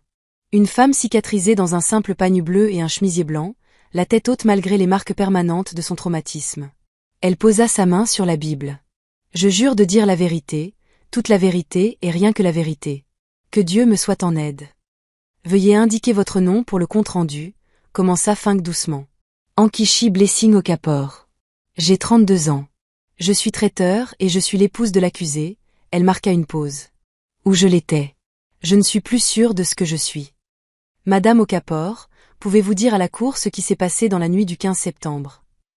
Nkechi prit une inspiration. C'était ça. Le moment qu'elle avait préparé. J'étais dans la cuisine en train de chauffer de l'eau pour le bain de mon mari. C'était quelque chose que je faisais toujours. Une partie du fait d'être une bonne épouse, je pensais. Sa voix était ferme, claire. Nous nous disputions à propos d'argent. J'avais découvert que de l'argent manquait sur notre compte joint. Quand je l'ai confronté, il s'est mis en colère, très en colère. Que s'est-il passé ensuite? Il est entré dans la cuisine pendant que j'étais près de la cuisinière. Il criait, me traitait de nom, disant que je n'avais pas le droit de l'interroger sur son argent. J'ai essayé d'expliquer que c'était notre argent pour les frais de scolarité de nos enfants. C'est à ce moment-là qu'il... Sa voix se brisa, mais elle continua. C'est à ce moment-là qu'il a saisi la bouilloire d'eau bouillante de la cuisinière. Pensiez-vous qu'il allait vous la jeter? Non. La main de Nkechi toucha inconsciemment sa joue cicatrisée pendant une seconde. Je pensais qu'il allait la jeter contre le mur. Il l'avait déjà fait. Détruire des objets quand il était en colère. Mais ensuite, j'ai vu ses yeux et j'ai su. J'ai su qu'il allait me la jeter. Qu'avez-vous fait? J'ai supplié. J'ai dit, s'il te plaît, Oena, non. Pense au bébé. Parce que notre fils de 3 mois était attaché à mon dos. Mais il s'en fichait. Il a jeté l'eau directement sur mon visage. La salle d'audience était absolument silencieuse. Plusieurs femmes dans la galerie pleuraient. Pouvez-vous décrire la douleur? Objection, dit faiblement Baro Konkwo. Pertinence, votre honneur. La gravité de la souffrance de la victime est absolument pertinente pour les accusations de lésions corporelles graves, contre-attaqua Fink. Objection rejetée. Le témoin peut répondre. Le bon œil d'Nkechi, le droit, se fixa quelque part au-delà des murs de la salle d'audience. J'ai eu l'impression que mon visage fondait, que ma peau s'écaillait alors qu'elle était encore en feu. Je ne pouvais pas voir. Je ne pouvais pas respirer. J'ai juste crié. Et mon bébé criait. Et à travers tout cela, je pouvais entendre la voix de mon mari dire « Voilà ce que tu récoltes. Voilà ce qui arrive quand tu me manques de respect. Une femme dans la galerie se leva et cria « Homme méchant ». La sécurité se déplaça pour l'escorter dehors, mais la juge Nagy leva la main. Je comprends que les émotions soient vives, dit la juge sévèrement. Mais je veux de l'ordre dans ma salle d'audience. Une autre explosion et je ferai vider la galerie. Fink continua. Madame Okafor, était-ce la première fois que votre mari était violent avec vous? Non. C'était juste la pire fois. Depuis combien de temps les abus duraient-ils? 7 ans. Depuis 6 mois après notre mariage. 7 ans, répéta Fink pour insister. Pouvez-vous décrire le schéma d'abus? Et Ankichi le fit. Pendant les 45 minutes suivantes, elle détailla chaque gifle, chaque coup de poing, chaque étranglement, chaque menace. Elle raconta à la cour les côtes cassées qu'elle avait expliquées comme une chute, l'œil au beurre noir caché derrière des lunettes de soleil à l'église, les fois où il avait enfermé dans la chambre pendant des heures, la torture par l'eau dans la baignoire, les menaces de la tuer si elle partait. Au moment où elle eut fini, plusieurs jurés s'essuyaient les yeux. Même la juge Nagy avait retiré ses lunettes pour les nettoyer, ou peut-être pour cacher sa propre émotion. Madame Okafor, dit doucement Fink, pourquoi n'êtes-vous pas partie? C'était la question que tout le monde posait toujours. La question qui faisait porter le blâme sur les victimes au lieu des agresseurs. Mais Nkechi était prête. Parce que je l'aimais. Parce que je pensais que le mariage était pour toujours. Parce qu'à chaque fois qu'il me frappait, il pleurait, s'excusait et promettait de changer. Parce que ma famille m'a dit d'endurer. Parce que l'Église m'a dit de me soumettre et de prier. Parce que j'avais peur qu'il prenne mes enfants. Parce que j'avais peur qu'il me tue si j'essayais de partir. Elle regarda directement le jury. Mais surtout, parce que je ne pensais pas mériter mieux. Il m'avait convaincu que je ne valais rien, que personne d'autre ne voudrait de moi, que j'avais de la chance qu'il me supporte du tout. Elle toucha à nouveau ses cicatrices. Il a fallu qu'il essaie de me tuer pour que je réalise que je n'ai jamais été le problème. C'était lui. La salle d'audience applaudit. La juge Nagy n'arrêta pas cette fois. Elle laissa les femmes de la galerie se lever, applaudir et pleurer jusqu'à ce que le son s'estompe naturellement. Pas d'autres questions, votre honneur, dit Fink, retournant à sa place. Vint maintenant la partie difficile. Le contre-interrogatoire. Bar Okonkwo s'approcha de la barre des témoins comme un homme marchant vers sa propre exécution. Il savait que tout ce qu'il dirait le ferait passer pour un monstre, mais il avait un travail à faire. Madame Okafor, commença-t-il prudemment. Vous avez témoigné que vous vous disputiez avec mon client à propos d'argent. N'est-il pas vrai que vous criez sur lui, utilisant un langage abusif? J'étais contrarié qu'il ait volé de l'argent destiné à l'éducation de nos enfants. Si c'est un langage abusif pour vous, alors oui. Vous admettez que vous étiez conflictuel. J'admets que je me suis enfin défendu. Si c'est ce qui m'a valu d'être brûlé, alors votre client a un sérieux problème avec les femmes qui n'acceptent pas les abus en silence. Plusieurs personnes dans la galerie claquèrent des doigts en signe d'approbation, un geste nigérian d'accord. Bar Okonkwo se déplaça inconfortablement. Madame Okafor, n'est-il pas possible que l'eau ait été jetée accidentellement? Que dans le feu de l'argumentation, la main de mon client ait glissé. Ankichi se pencha en avant. Monsieur, votre client a enregistré des vidéos de lui en train de me battre. Il a documenté ses abus comme des trophées. Il a planifié de fuir le pays avec sa maîtresse et l'argent volé. Est-ce que cela ressemble à un homme dont la main a glissé? Ou est-ce que cela ressemble à un homme qui savait exactement ce qu'il faisait?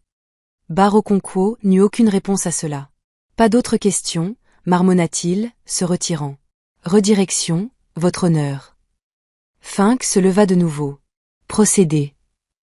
Madame Okafor, une dernière question. En regardant l'accusé maintenant, sachant ce qu'il vous a fait, ce qu'il vous a pris, avez-vous quelque chose à lui dire? Tous les yeux de la salle d'audience se tournèrent vers Ankichi. C'était son moment, le moment qu'elle attendait. Elle regarda directement Oena pour la première fois depuis qu'elle avait pris la barre. Il fixait ses mains, incapable de croiser son regard. « Regarde-moi, dit-elle. » Sa voix n'était pas forte, mais elle résonna dans la salle d'audience silencieuse comme une cloche. « Regarde ce que tu as fait. » Lentement, à contre-cœur, Oena leva les yeux. « Pendant 7 ans, tu m'as fait me sentir petite. Tu m'as fait me sentir sans valeur. Tu m'as fait croire que je méritais chaque coup de pied, chaque mot cruel. Tu as pris ma confiance, ma dignité, mon sens de moi-même. Tu as essayé de prendre ma vie. » Elle marqua une pause. « Mais tu sais ce que tu n'as pas pu prendre. » Oena ne dit rien, les larmes coulant maintenant sur son visage. « Ma voix. Tu as essayé de me faire taire pour toujours. Au lieu de cela, tu m'as donné la voix la plus forte que j'ai jamais eue. Des millions de femmes ont entendu mon histoire à cause de ce que tu as fait. Des milliers de femmes ont quitté leurs agresseurs parce que j'ai parlé. Des lois sont en train d'être changées parce que j'ai refusé de rester silencieuse. Elle sourit, un sourire terrible et triomphant. Alors, merci, Oena. Merci d'avoir montré au monde exactement ce que tu es. Merci d'avoir enregistré tes propres crimes. Merci d'avoir été si arrogant au point de penser que tu t'en sortirais, parce que ton arrogance est devenue ma justice. Elle se leva, son visage cicatrisé illuminé par la lumière du soleil traversant les fenêtres de la salle d'audience. Je t'ai survécu et maintenant le monde entier sait ce que tu as fait. C'est une peine que tu porteras encore plus longtemps que ce que le juge te donnera aujourd'hui.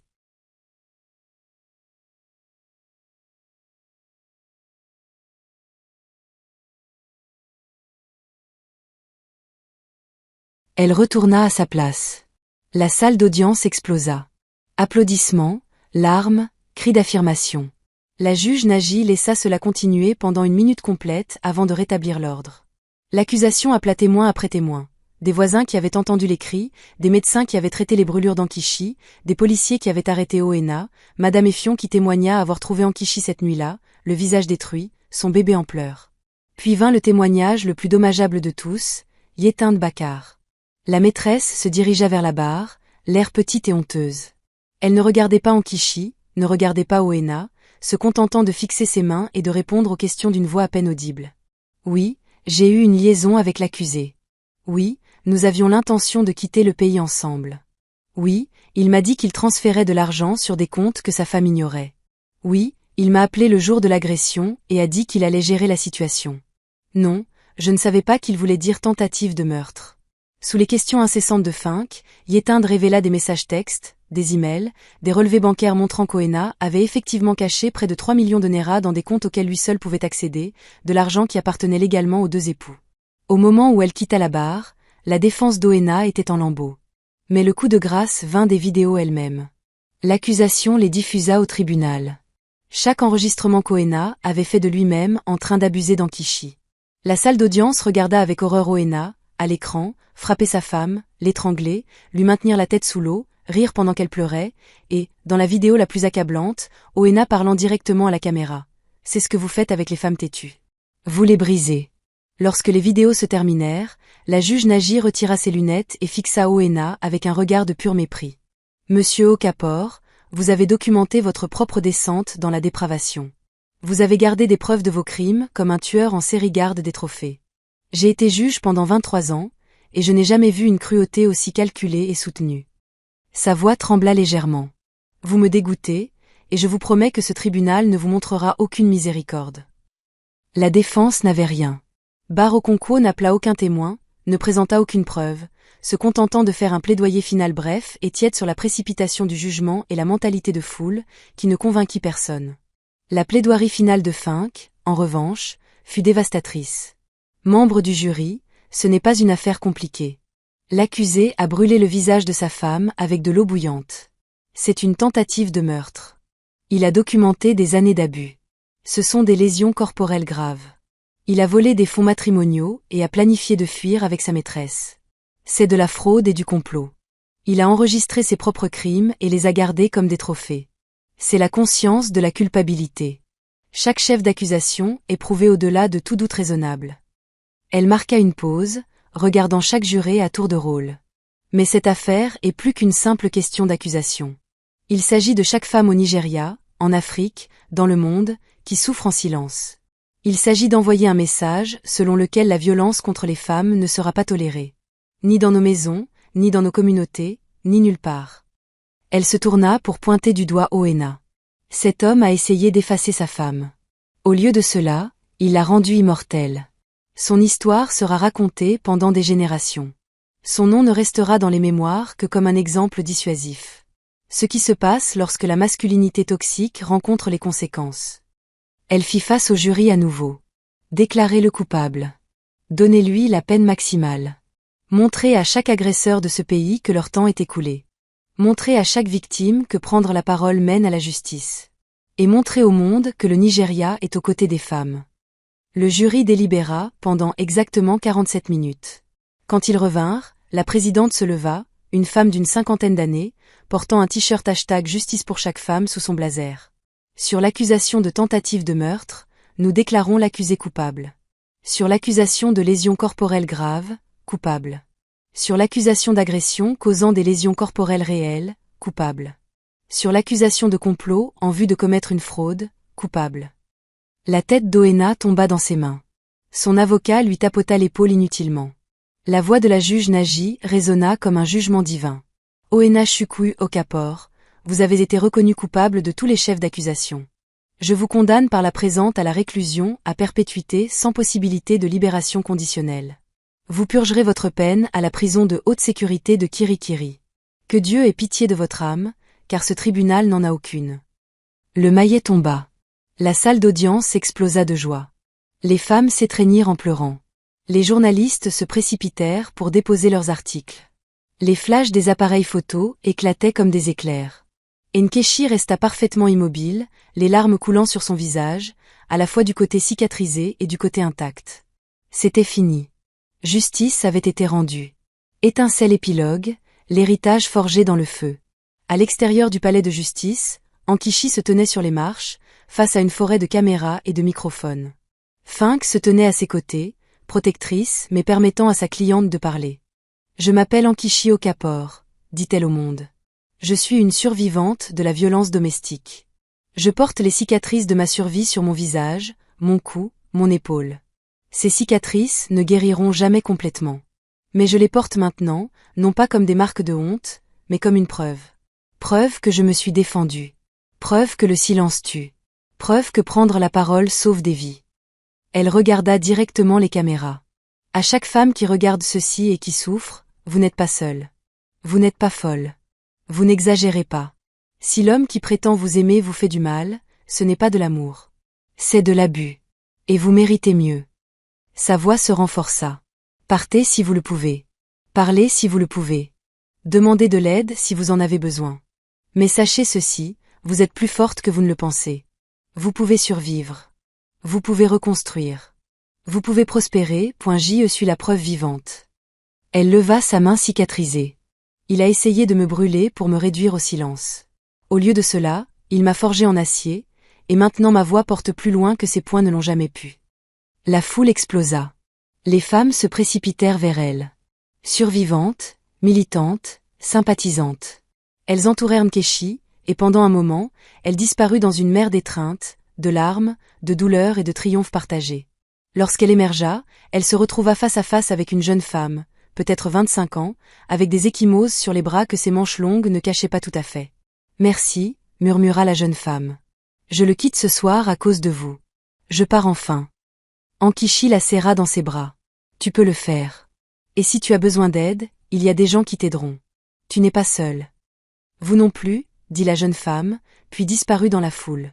6 mois plus tard, Nkechi était assise dans un studio de télévision à Londres. Le documentaire, Brûlé mais pas brisé, l'histoire d'Nkechi Okafor, venait d'être diffusé en première sur une grande plateforme de streaming. Il était en tête des tendances mondiales. Le #, Justice pour chaque femme était devenu un mouvement mondial. L'intervieweuse de la BBC se pencha en avant. « Madame Okafor, vous êtes devenue un symbole international pour les survivantes de violences domestiques. Qu'est-ce que cela vous fait ?» Nkechi toucha ses cicatrices. Un geste inconscient maintenant. Surréaliste. Je n'ai jamais voulu être célèbre. Je voulais juste la justice. Mais si mon histoire aide ne serait-ce qu'une seule femme à quitter son agresseur, alors cela en valait la peine. Que diriez-vous à votre jeune moi? La femme qui est restée pendant 7 ans? Nkechi y réfléchit. Je dirais, tu n'es pas faible de rester. Tu n'es pas stupide de croire qu'il va changer. Tu n'es pas à blâmer pour sa violence. Et quand tu trouveras enfin la force de partir, le monde entier sera avec toi. Tiens bon. Ta libération arrive. Et vos enfants, comment vont-ils? Le visage d'Nkechi s'adoucit. Ils guérissent. Ma fille pose parfois des questions sur son père. Je lui dis la vérité, qu'il a fait quelque chose de très mal et qu'il en subit les conséquences. Mais je lui dis aussi qu'elle n'est pas responsable des actions de son père. Elle est sa propre personne et elle grandira en sachant que les femmes ne sont pas des propriétés, que nous avons des voix, que nous comptons. Quelle est la prochaine étape pour vous? J'ai créé une fondation, la fondation Ankichi Okafor pour les survivantes de violences domestiques. Nous aidons les femmes à quitter les situations abusives. Nous fournissons un soutien juridique, un logement, des conseils, tout à quoi j'aurais aimé avoir accès il y a 7 ans. Elle sourit, et le sourire était réel maintenant, atteignant même le côté cicatrisé de son visage. Mes cicatrices ouvrent des portes que je n'aurais jamais imaginées. Maintenant, j'utilise ces portes pour aider d'autres femmes à s'échapper. L'intervieweuse hocha la tête. Avant de conclure, y a-t-il quelque chose que vous aimeriez dire aux survivantes qui regardent? Ankichi regarda directement la caméra, dans les yeux de millions de femmes à travers le monde qui regardaient, qui souffraient, qui se demandaient si l'évasion était possible. On ne peut pas verser du feu sur l'amour et s'attendre à ce que la paix renaisse des cendres, dit-elle doucement. Si quelqu'un vous brûle, littéralement ou métaphoriquement, ce n'est pas de l'amour. C'est de la destruction. Et vous avez la permission de vous en aller. Vous avez la permission de parler. Vous avez la permission de survivre. Elle leva sa main cicatrisée une fois de plus.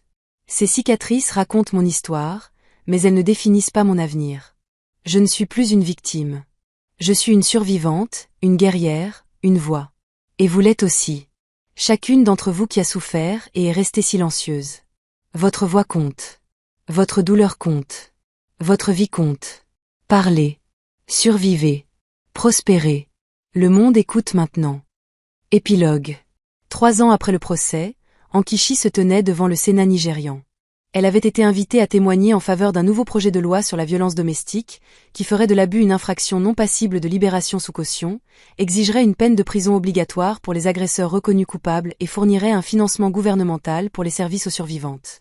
Les mêmes cicatrices qui avaient autrefois fait que les gens la regardaient avec pitié commandaient maintenant le respect. Elle n'était plus seulement une victime. Elle était une défenseure, une militante, une voix pour des millions de personnes. Alors qu'elle parlait aux sénateurs réunis, citant des statistiques, partageant des témoignages et exigeant des mesures, elle pensait à la femme qu'elle était. La femme qui chauffait de l'eau pour le bain de son mari pendant qu'il prévoyait de la détruire, la femme qui restait silencieuse pendant que le monde brûlait autour d'elle. Cette femme était partie. À sa place se tenait quelqu'un de plus fort, quelqu'un qui avait traversé un feu littéral et qui en était sorti non pas comme de la cendre, mais comme de l'acier. Devant le bâtiment du Sénat, un groupe de jeunes femmes attendait avec des pancartes. « Merci Ankichi. Tu as sauvé ma vie. Nous sommes toutes des survivantes maintenant. » Ankichi serra chacune d'elles dans ses bras, écouta leurs histoires, leur rappela qu'elles aussi étaient des guerrières. Et quand elle rentra chez elle ce soir-là, ses enfants, Oluchi, maintenant 8 ans, Dubem, maintenant 3 ans, coururent pour la saluer. Oluchi ne tressaillait plus devant les cicatrices. Elle les embrassait pour leur souhaiter bonne nuit. Ces marques permanentes de survie. « Maman, tu étais encore à la télé », dit fièrement Oluchi. « Oui, bébé. Tu es célèbre. »« Non, mon cœur. Je suis juste bruyante. Et parfois, être bruyante est la chose la plus courageuse que l'on puisse faire. » Plus tard, après que les enfants se soient endormis, Ankichi se tenait près de sa fenêtre, regardant Lagos, la ville où elle avait failli mourir et où elle était née de nouveau. Son téléphone vibra. Un message de la jeune femme qu'elle avait rencontrée devant le palais de justice 3 ans auparavant, celle avec des ecchymoses sous ses manches. J'ai obtenu mon diplôme universitaire aujourd'hui. J'ai un emploi. Je suis en sécurité. Je suis heureuse. Merci de m'avoir montré que c'était possible. Vous m'avez sauvé la vie. Ankichi sourit, les larmes aux yeux, les bonnes larmes. Elle n'avait pas seulement survécu. Elle avait montré à des millions d'autres qu'ils pouvaient survivre aussi. Et en fin de compte, c'était cela, la justice. Une justice réelle, durable et révolutionnaire.